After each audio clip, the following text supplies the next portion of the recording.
Good evening, friends. I'm Noel Pavlovic. I'm clerk of the Environmental Concerns Committee, and I'm the Illinois Yearly Meeting representative to Quaker Earth Care Witness, along with David Wixom. We're both reps. I'm clerk of Dunlin Friends Meeting in Valparaiso, Indiana. It's my pleasure to introduce Shelley Tanenbaum, the General Secretary of Quaker Earth Care Witness, a position she's held for 7 years. Shelley grew up in the Los Angeles area of California. The other night, I asked her what experiences had prepared her for her current position.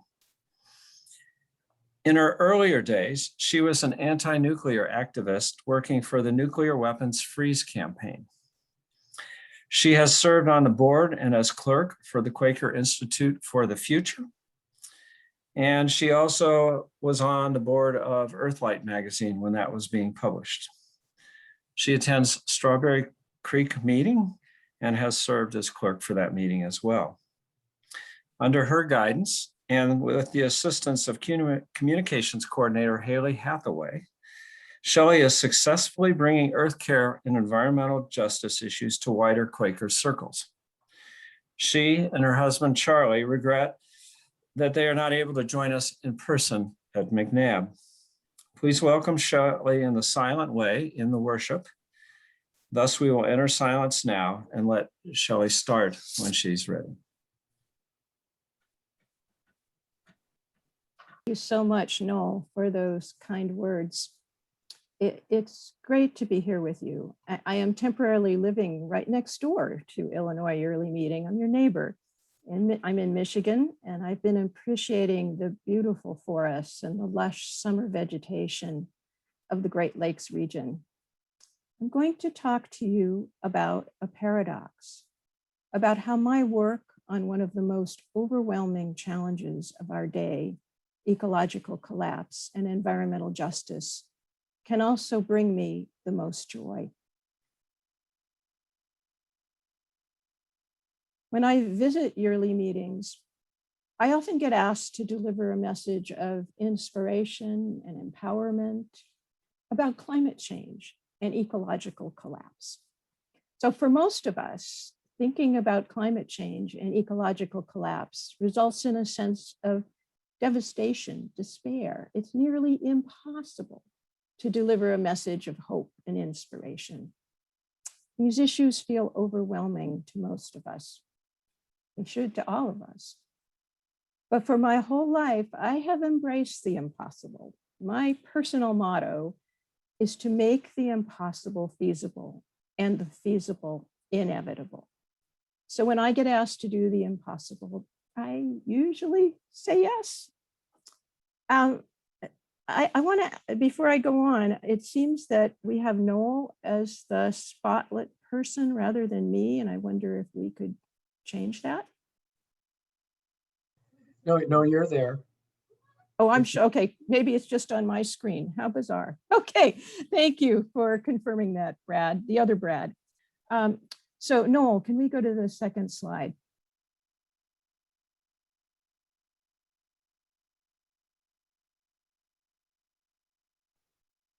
Why isn't it advancing? Oh my goodness. Okay, I'm going to go back out and try again. I don't know what happened there, Shelley. Yep, you'll get it. Gives us all the time to take a few deep breaths.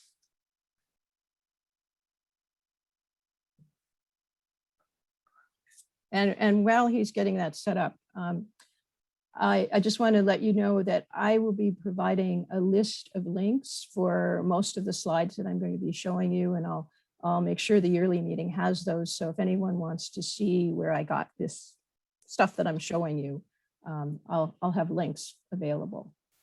So yes, make the impossible feasible and the feasible inevitable. Almost all of you have done this at some point in your lives. That's what being a friend calls us to do, to take on what seems to be an impossible challenge, because it's the right thing to do. So when you've spent time in your life working, so whether you've spent time in your life working on civil rights, anti-war, caring for the earth and environmental justice, defunding the police and Black Lives Matter, water is life, building a community garden, or any number of other causes. I just want to say thank you. We aren't done here, but thank you for stretching and for dreaming and for working into being what seemed impossible at some point. So I love stories about turning lemons into lemonade, about taking a difficult situation and turning it into an advantage. A few weeks ago, I heard about such a story in my own community. I live on the east side of San Francisco Bay. It's the ancestral and current home to the Ohlone. It's a very beautiful and very densely populated part of the world. I live in an economically and socially diverse community. And in any such community, there are people who are living in poverty, sometimes unhoused, without a functional family to turn to. And it's especially sad to see young people, teenagers and young adults in such a situation. So can we go to the frog slide? Members of my meeting have been part of a local organization called Youth Spirit Artworks.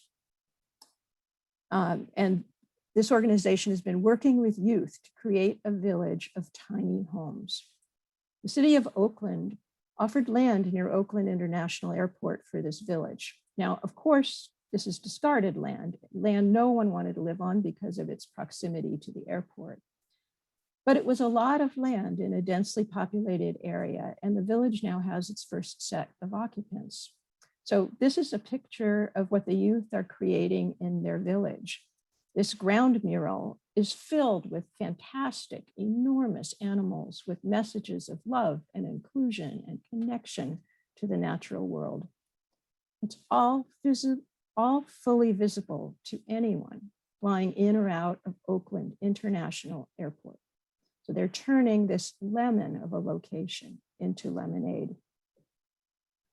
Another lemons to lemonade story comes from the Redwood Forest. And Redwood forests are one of my favorite places on earth.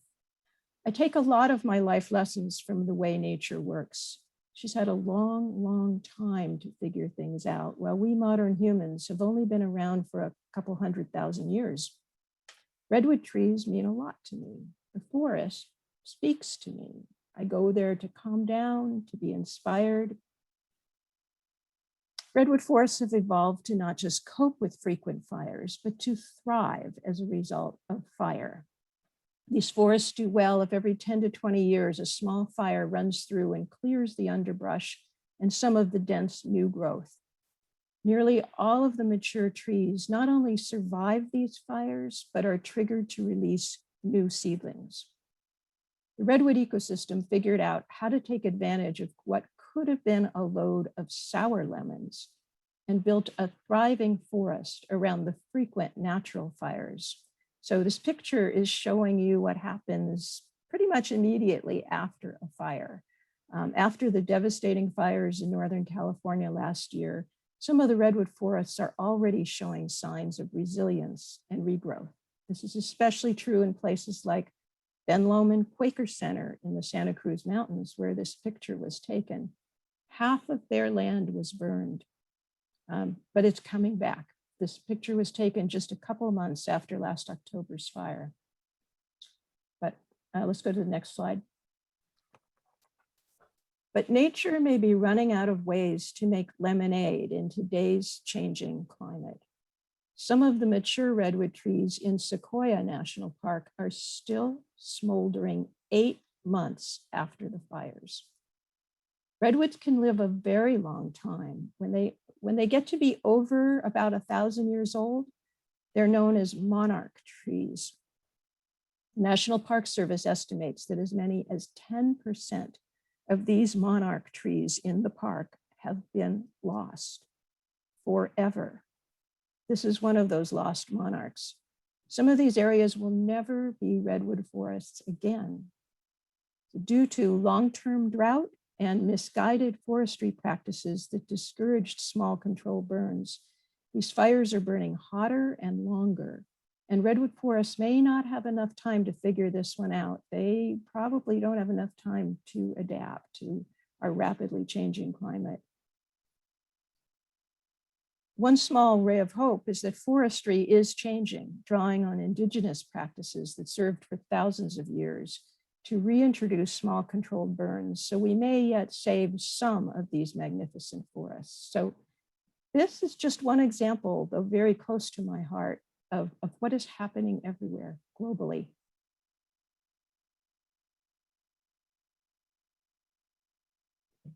We are in unprecedented times, ecologically and socially. Times of transition and struggle are hard times, and hard times are nearly always worse for Black, Indigenous, and people of color. Can we go to the next slide? But times of transition are also opportunities to change. My work with Quaker Earth Care Witness is all about making that change. We work to create a world that thrives in ecological integrity and embraces environmental justice. And these are not two separate concepts. Ecology and justice are interlinked. Environmental injustice is what has allowed so much of our world to be degraded. This happens when we designate certain parts of the landscape and certain people as, quote, sacrifice zones, places where it's okay to dump toxic sludge or release asthma-inducing particles in the air, or to leave behind uranium tailings. Pollution, climate change, land degradation, these affect all of us. But some people and some places feel the effects more severely, and they have fewer resources to escape these situations. So can we do the next slide, Noel?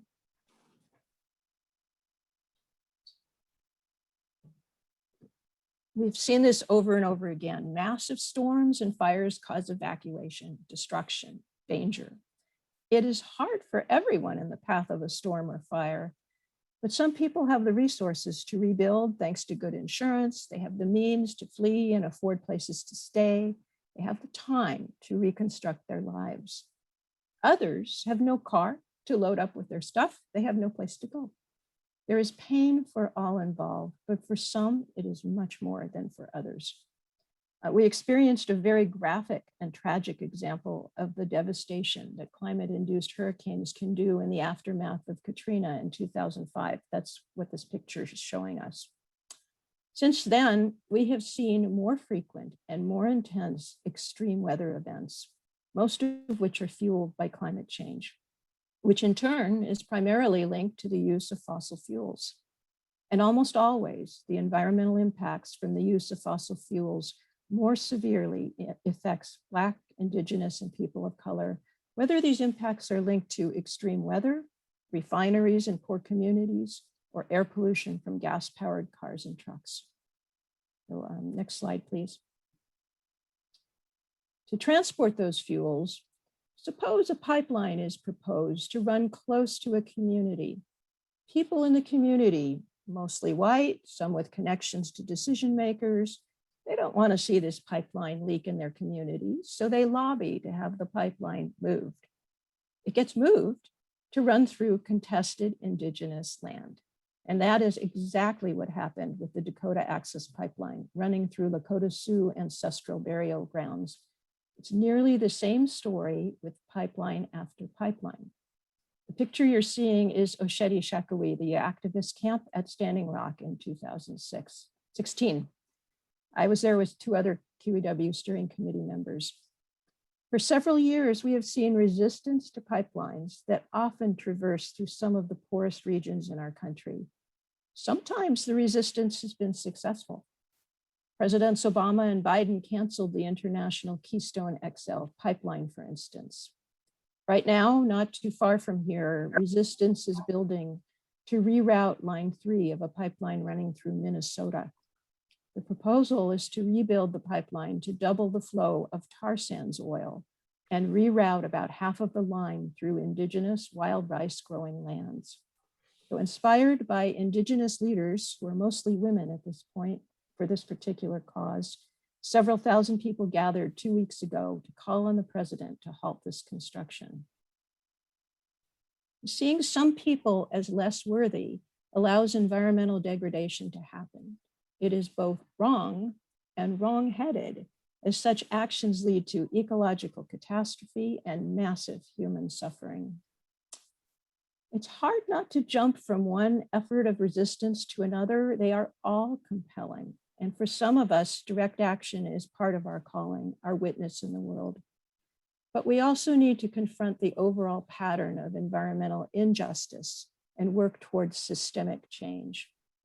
So to put our ecological situation in perspective, I want to share one picture and a few statistics about these times we're living in. And I promise not to throw too many numbers at you, but this one was particularly compelling to me. Just recently, I came across a study that counted up us humans by weight and compared us to all other land mammals and birds. We humans dominate land mammals and birds just by weight alone. Now we do. But you can see how our dominance has changed over time, with humans barely visible on the chart 50,000 years ago and 11,000 years ago. You probably can't even see, there's a skinny blue line on each of those bars, but it's minute compared to what wildlife was back then. There are lots of ways to look at the impact of humans on the planet's ecosystem, but this one just came as a shock to me when I saw it just a few weeks ago. We've gobbled up natural habitat from other species. We've stolen indigenous land. We've altered global ecosystems. Species extinctions are happening at 100 to 1,000 times the normal rate. Historically, these are unprecedented times. The last time there was this much carbon in the atmosphere was 4 million years ago. That's long before Homo sapiens, us, even before early humans. It resulted in a much warmer planet by 4 degrees C and much higher sea levels by 50 degrees C. So our planet hasn't yet adjusted to that current atmospheric carbon. It hasn't caught up with what we're experiencing in the atmosphere. We don't exactly know where the Earth is headed, whether the planet will revert to what it was 4 million years ago or something else. You know, it's never happened this quickly before. We do know that we can expect increasing extreme weather, and that includes long-term drought in the West and in other countries in much of Africa and Australia. Just recently, today, I've been hearing about heat wave hitting California right now, and it's a bizarre one because even though we tend to have dry, hot weather, it's much drier than usual.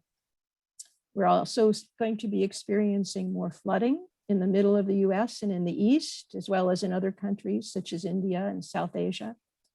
And we're going to see rising sea levels that particularly impact low-lying areas such as Florida and the Carolinas here in this country and in other countries such as Bangladesh.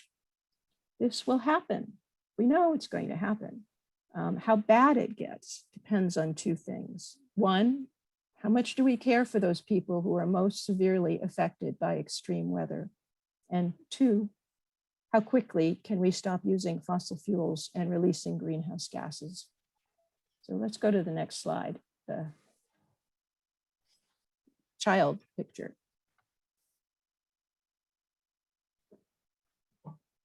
So we are in exciting times. It's not all bad news. Our energy production is shifting to 100% renewable energy. Power technology has advanced faster than predicted, and currently building new solar or new wind capacity are the least expensive options for new energy sources. I never thought I'd see that happen. My background is in energy resources, and I just never thought I'd see this happen.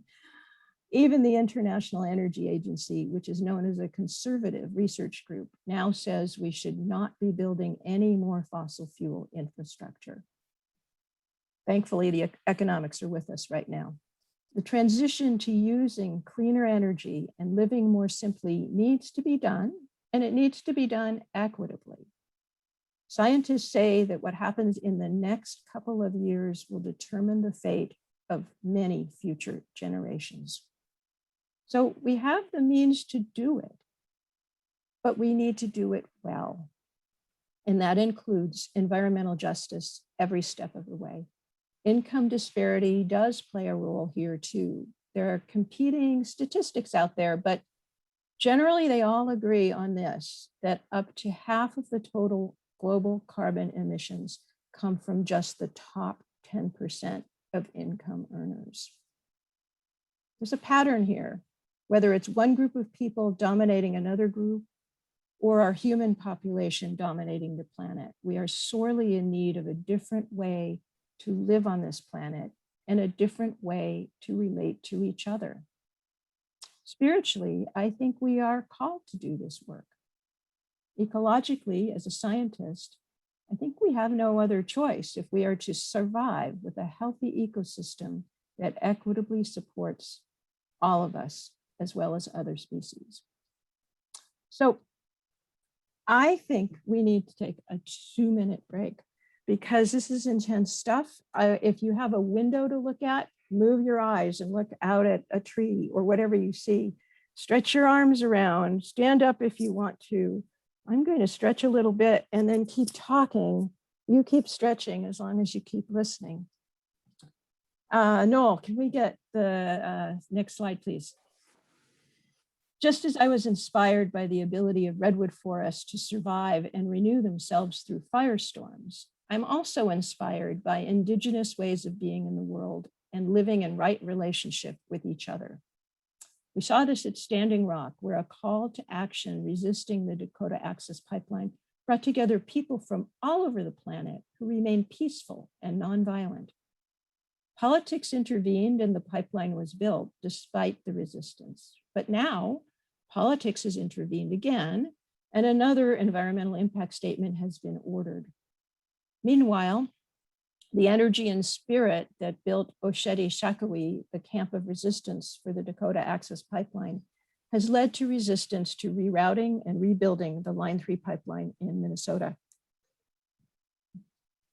The Anishinaabe people living on the land have called on all of us to join them. Several friends were part of the resistance. This past winter, QEW's winter quarterly newsletter featured a story about this effort of friends and many others up in Minnesota in the middle of February.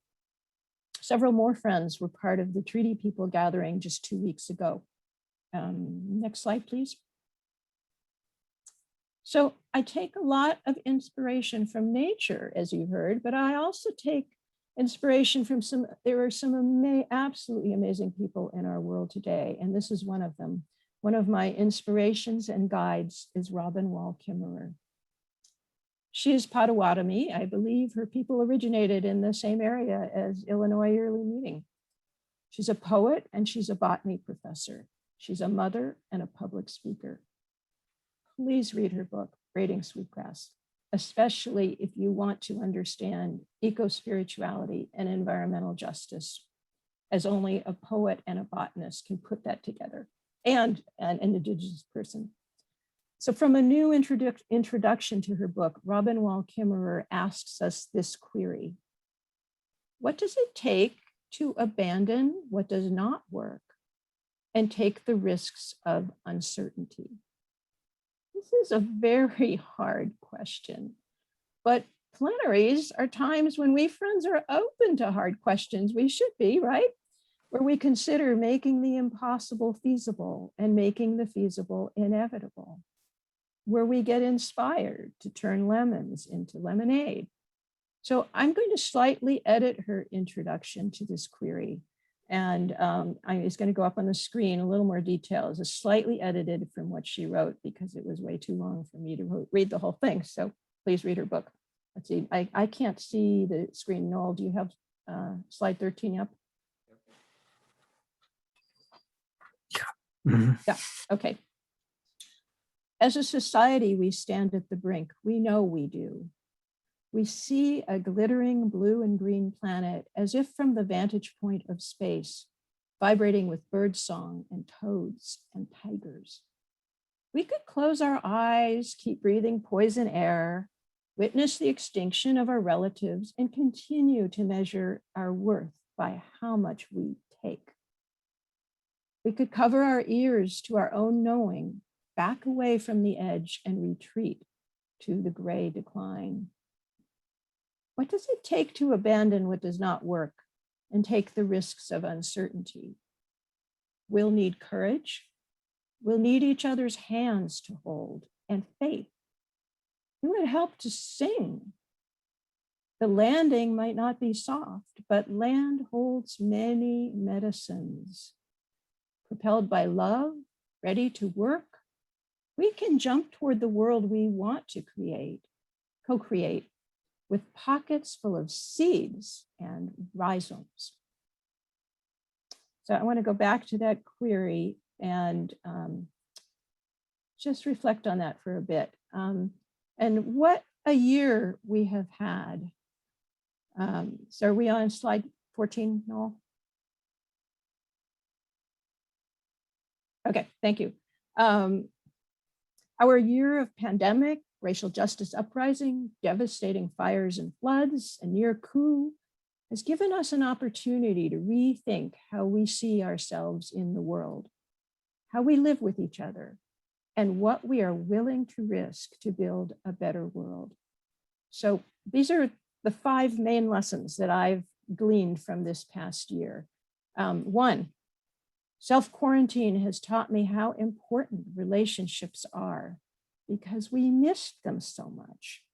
How precious a hug from a friend is, from a child, from a neighbor. 2, those who couldn't self-quarantine due to economic need or who didn't have decent health care, that reinforced for me how inequitable our system is. 3, the uprisings gave vent to a lifetime of hardship, frustration, and fear in communities of color, and woke up many who had not yet understood the extreme danger and disparities in our culture. 4, the fires and other extreme weather, such as the derecho in Iowa, taught us that climate change is not something that you can put off for the future and for others to take care of. We just had a small taste of what our future will be. This is going to get far worse before it possibly gets any better. We know it is here now, and the time to avert the worst is rapidly slipping away. And 5, politically, we have learned that this will be an ongoing struggle. There are so many ways to take that risk of uncertainty that Robin talks about. Often people tell me that they don't know what to do to make change in the world, but most of us know a first step. Take that first step.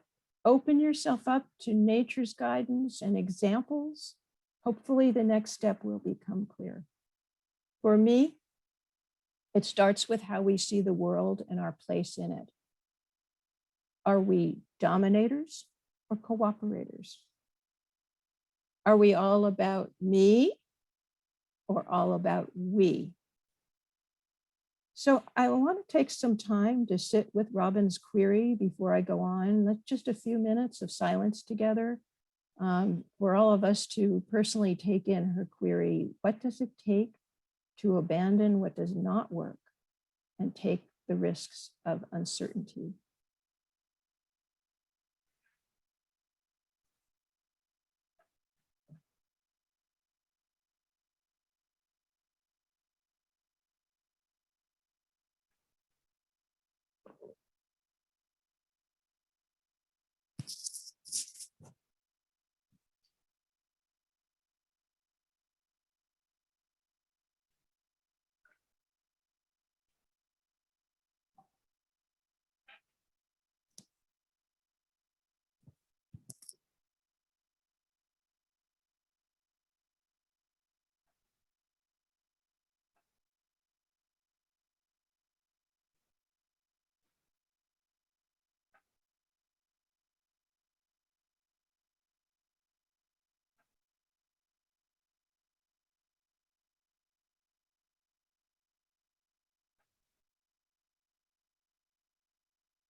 I'm going to share just a little bit more about what her query means to me, and then we'll have some time to take some reflections from the floor or have questions. So can we have a poem, Noel?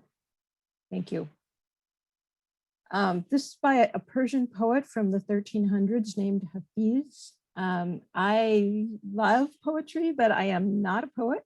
And sometimes I just need to borrow other people's poems to say what's in my heart. Even after all this time, the sun never says to the earth, "You owe me." Look what happens with a love like that. It lights the whole sky. So in my words, I say, let's cultivate awe and gratitude for the gifts of nature and the gifts that each of us gives to each other. Then we will know what we are called to do. So imagine if we construct our society in a way that mimics a natural ecosystem. In nature, there are symbiotic relationships between animals and plants, between both animals and plants and the local climate. The sun gives light. The carbon cycle provides oxygen and CO2. The water cycle provides rain, snow, rivers.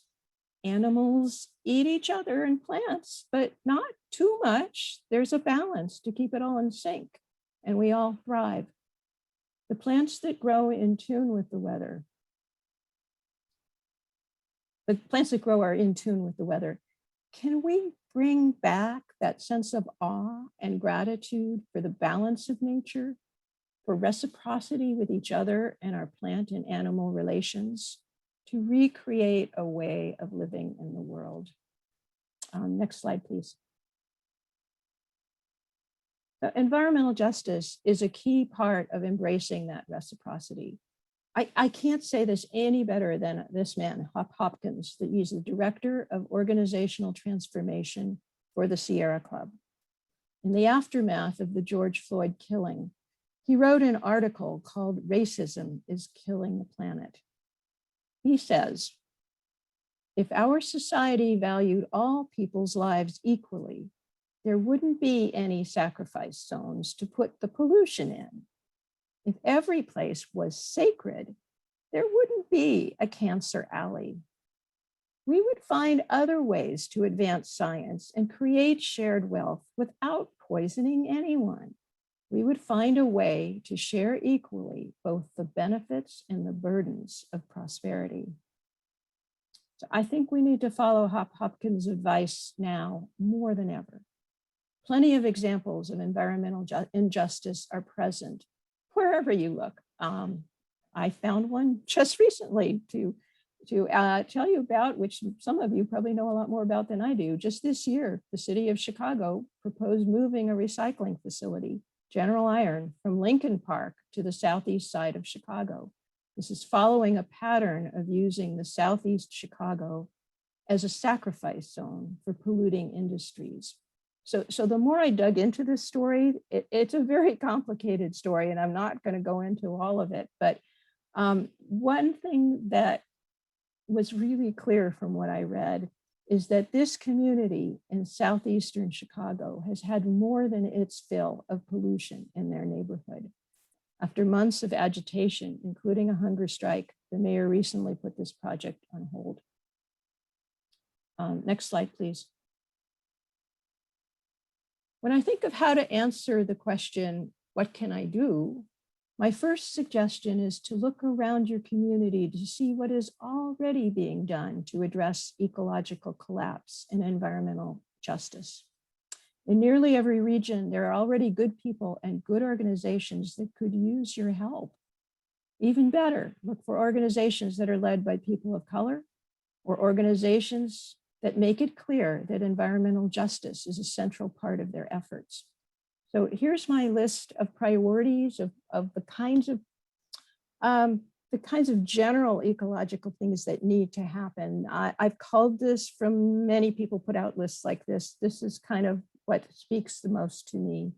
And I have 4 items: to transition from fossil fuels to renewable energy as quickly and equitably as possible, to preserve and enlarge wildlife habitat. And I don't mean tree plantations. I mean wildlife habitat that allows for indigenous ways of living on the land and enlarges habitat for the natural inhabitants of the animals. Sorry, getting tongue-tied. Third, eat more veggies and less meat, and reduce our use of plastics. Many friends are working to create a better way of living on the earth and with each other. Friends are doing this work out of a spiritual calling that we are one, we are connected. When I hear their stories, I get great joy from that, to hear what friends are doing in the ecological world. And I get great joy from that sense of connection, that sense of oneness with nature and each other. I'm filled with love and peace and harmony. You know, it sounds a little hokey, but when I go for a walk in these nearby Michigan woods full of birches and oaks and maples, I'm happy. No matter how I started out, I get happy. I'm smiling just looking at this picture and thinking about it. Maybe this is how we turn the impossible into the inevitable, by living that connection with nature and with each other. Can we have the next slide, please?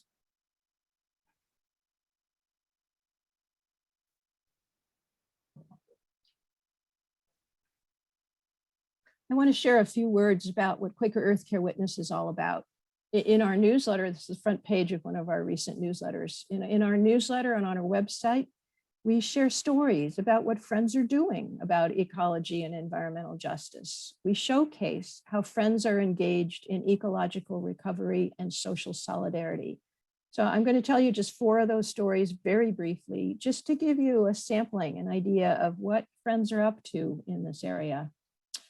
One of our recent stories was about how Alaska Friends worked as allies with the Gwich'in Nation, the indigenous people of the Arctic, to resist new oil and gas development in the Arctic National Wildlife Refuge. Friends gave public testimony, they wrote articles, they made art, they prayed together, and they prayed with the Gwich'in.